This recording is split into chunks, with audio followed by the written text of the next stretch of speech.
Today we'll learn about potential. Potential is represented by the symbol capital V. What is potential? Now, suppose there is a charged body. There is a charged body. Okay, let this be a positively charged body. Positively charged. Positively charged body. So, this charged body will have some electric field. Will have electric field. Electric field is the force around this body. Suppose I am having a unit test charge. This is a test charge. Okay, and this is also a unit positive charge.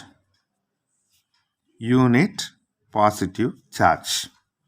Now I have to bring this charge to somewhere here at this point P.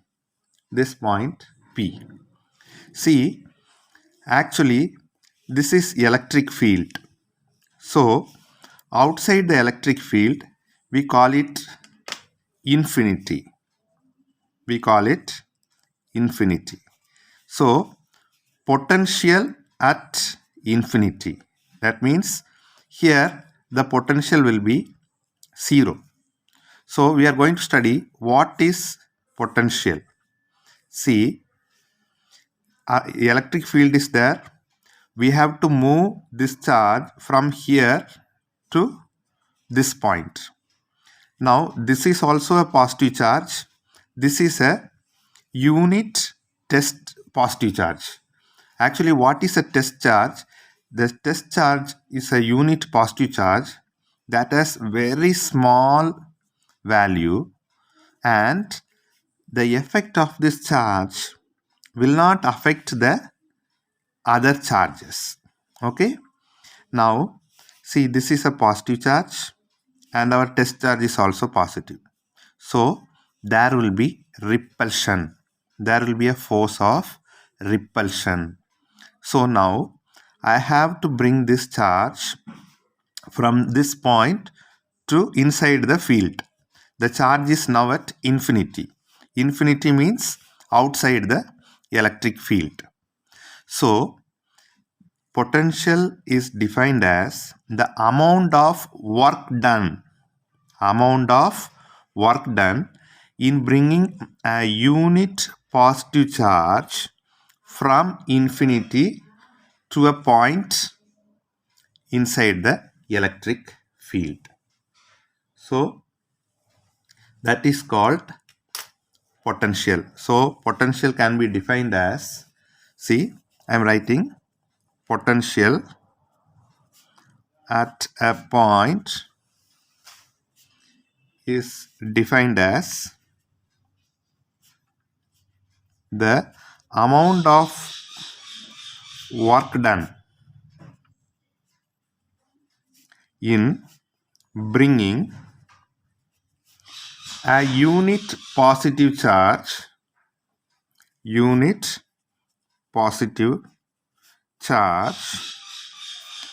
from infinity. I told you what is infinity, to that point. So how the work will be done? The work will be done by an external agent. You know what is work done? When force is applied on a body and it makes the body move, then work is done. So we have to do work done. Work should be done on this charge to bring this to the point inside the electric field. This is electric field. Okay. Outside the electric field we call infinity. So potential at infinity is always 0. Now suppose I already told you potential is represented by capital V. Suppose I told you the amount of work done in bringing a unit positive charge. So the potential can be written as the amount of work done in bringing a unit positive charge from infinity to a point. So this is the formula for potential. We know the unit of work is joule and charge is coulomb. So the unit is joules per coulomb. But in SI unit, we say the SI unit is volt and potential is a scalar quantity. Now we shall define 1 volt. What is 1 volt? We know 1 volt means joule per coulomb. 1 volt means 1 joule per 1 coulomb. So now I can define, see, 1 volt means potential at a point is said to be 1 volt if 1 joule of work is done in bringing 1 coulomb charge from infinity to a point. See, we have 1 coulomb charge, 1 coulomb charge, 1 coulomb charge. So from infinity to, I have to bring it to a point P.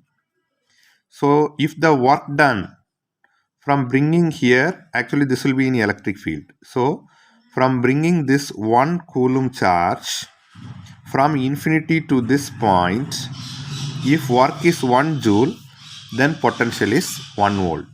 I am repeating, what is 1 volt?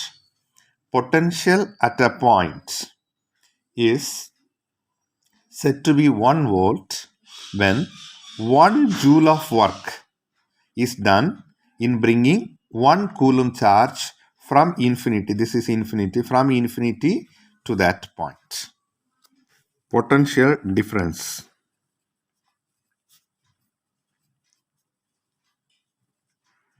Okay, we have already studied what is potential. Now, potential difference. Potential at a point. Suppose you have 2 points, okay, point A and point B. Now, there will be a potential at point B and there will be a potential at point A. So, the difference in these two potential, we can say potential difference. So, again, see, we have a charged body, okay, positively charged body, okay, positively charged body. Okay, now again you have a test charge, positive test charge. Now, how will you define potential difference? See, potential difference is the amount of work done in bringing a unit positive test charge, okay, from one point to the other point. From B to A, how much is the work done? So I am defining, it is also represented as PD, okay? The potential difference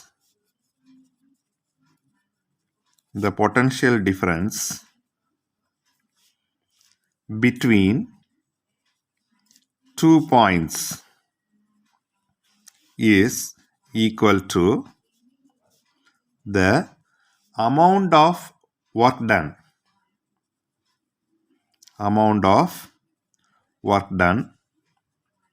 in bringing a unit positive charge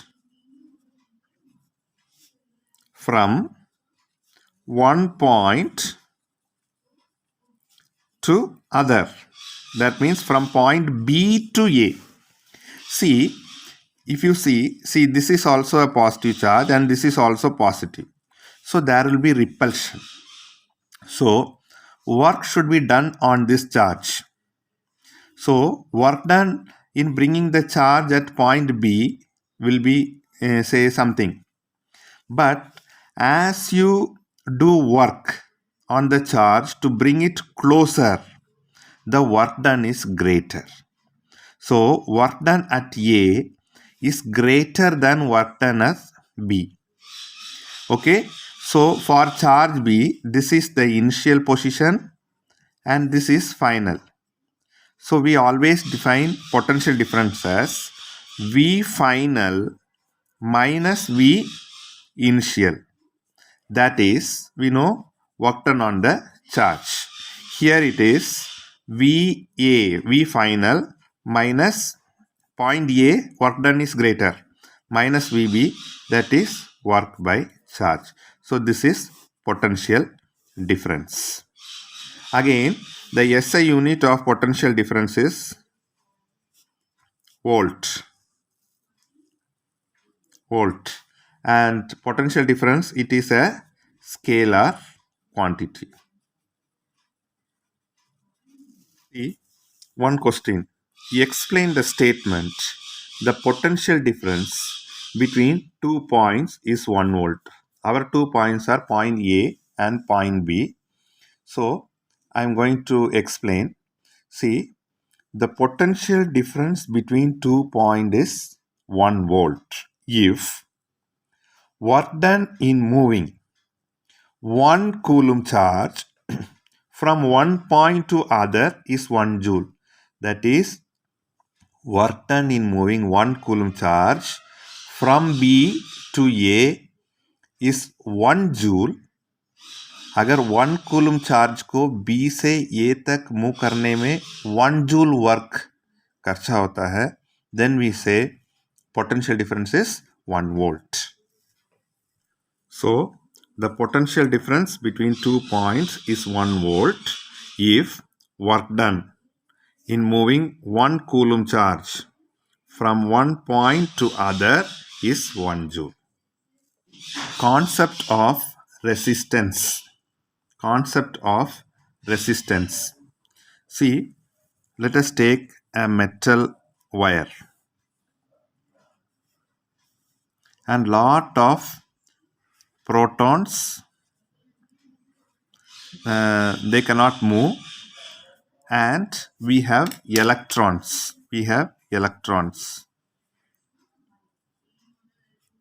Right? So all are in random motion. See, random motion. Here, there. Okay.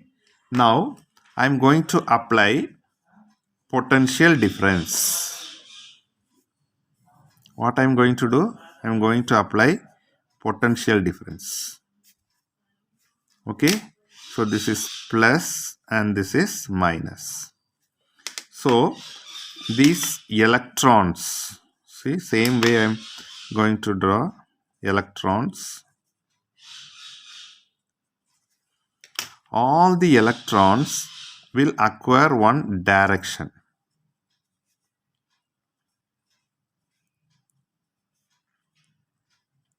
Particular direction. Actually, potential difference is the amount of work done on this charge, amount of work done in moving this charge from one point to another point. So all the electrons will have a same direction. Before they were in moving in random direction. So what will happen? They will acquire a speed, velocity, and they will collide with positive ions. Okay, they will collide. So what will happen? The speed decreases and energy lost in the form of heat.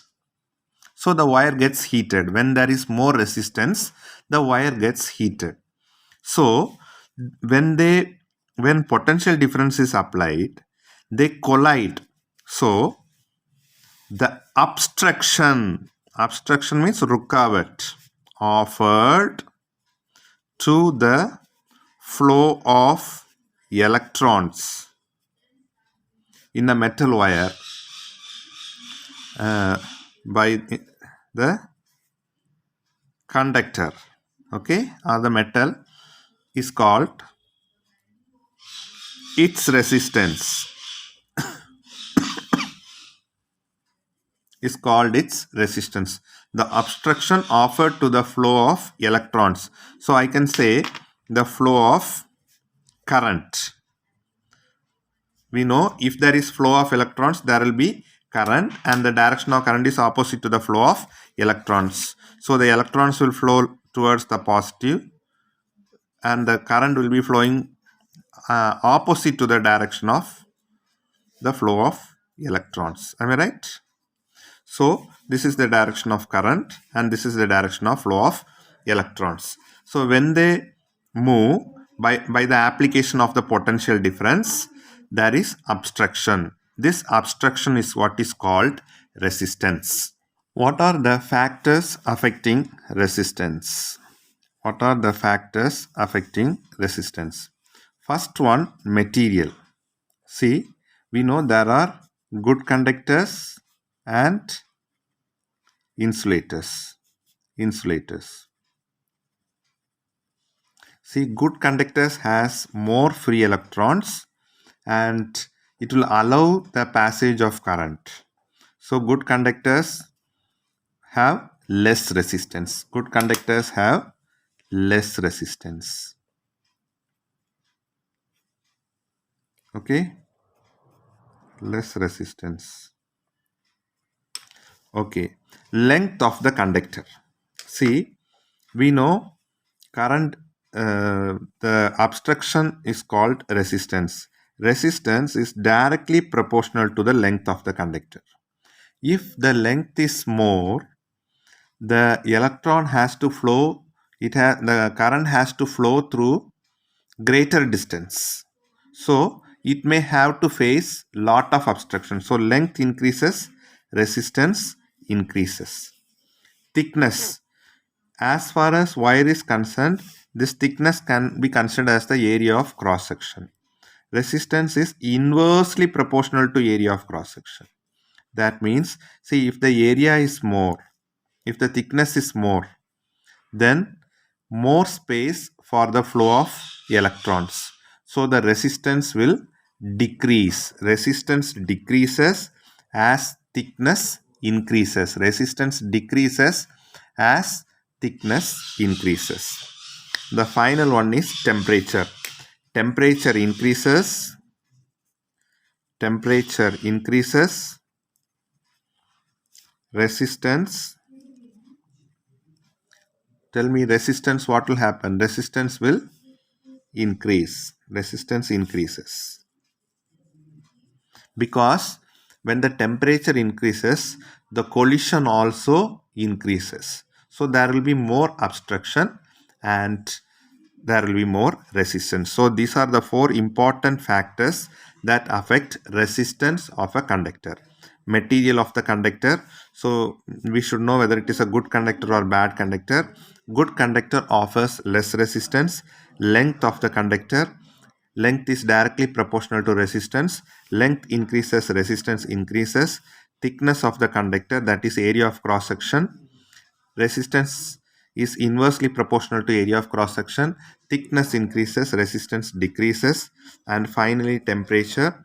Temperature increases, the rate of collision increases, therefore resistance also increases.